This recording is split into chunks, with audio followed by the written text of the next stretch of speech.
एक बहुत ही घना जंगल था।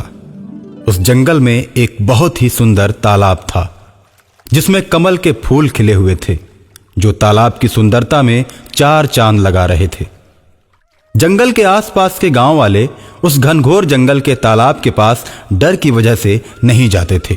लोग कहते थे कि उस तालाब में परियां स्नान करने के साथ ही साथ आपस में पानी पानी खेला करती हैं। जो कोई भी उधर उनको देखने जाता परियों के जादुई प्रभाव से बीमार पड़ जाता था। तालाब से कुछ ही दूरी पर रामपुर नाम का एक गांव था जिसमें राजू नाम का एक छोटा सा लड़का अपने मम्मी पापा के साथ रहता था।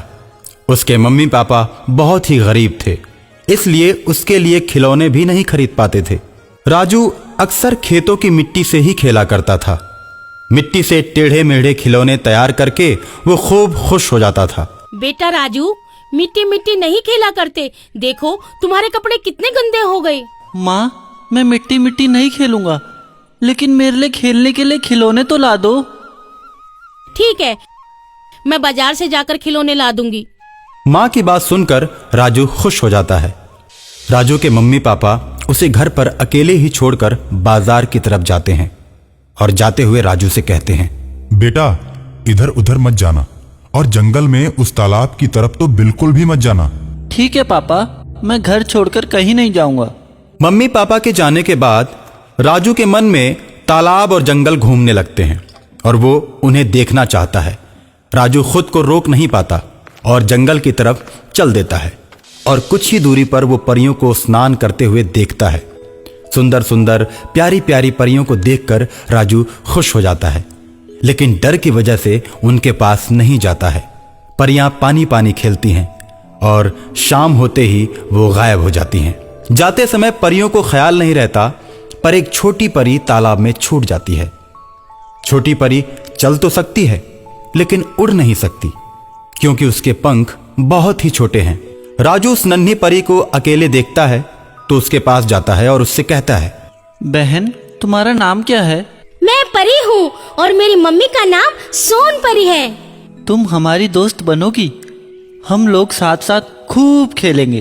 परी और राजू खेलने लगते हैं। परी राजू के साथ खेलते खेलते उसके घर आ जाती है। शाम को राजू के मम्मी पापा जब राजू के साथ परी को देखते हैं तो उससे कहते हैं, राजू तूने ये क्या कर दिया?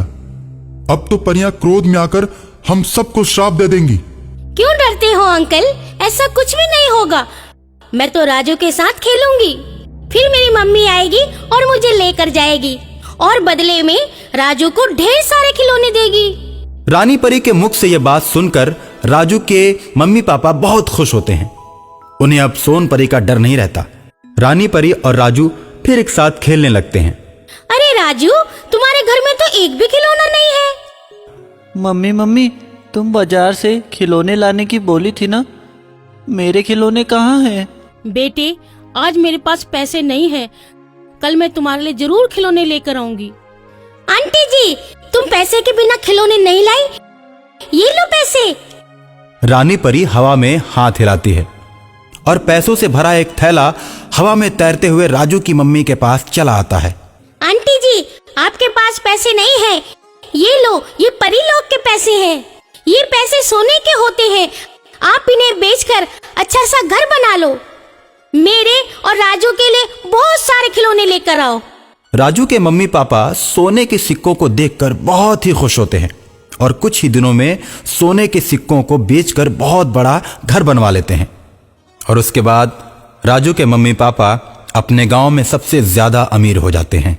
यार, अचानक राजू का परिवार इतना धनी कैसे हो गया?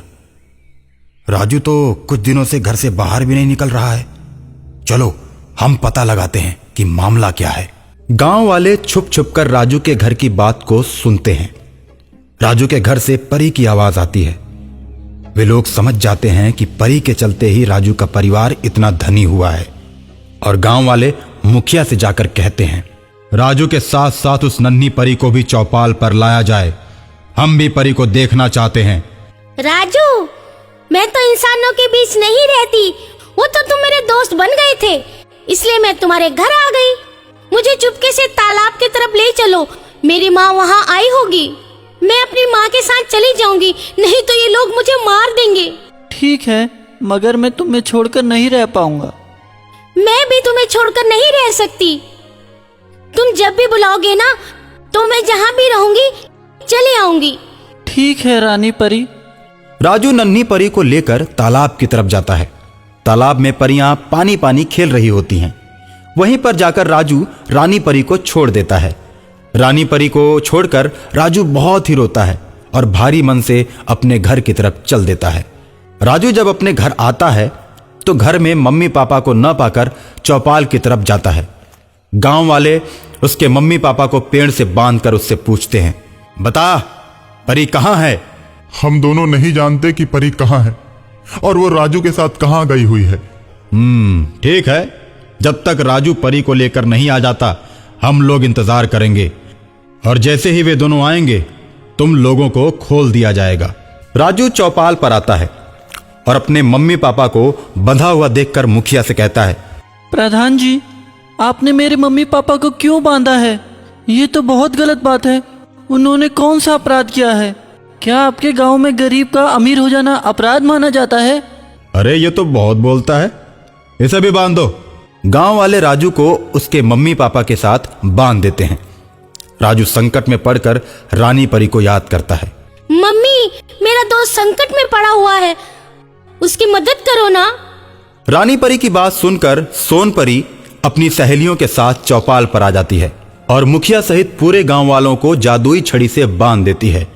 राजू और उसके मम्मी पापा को आजाद कर देती है।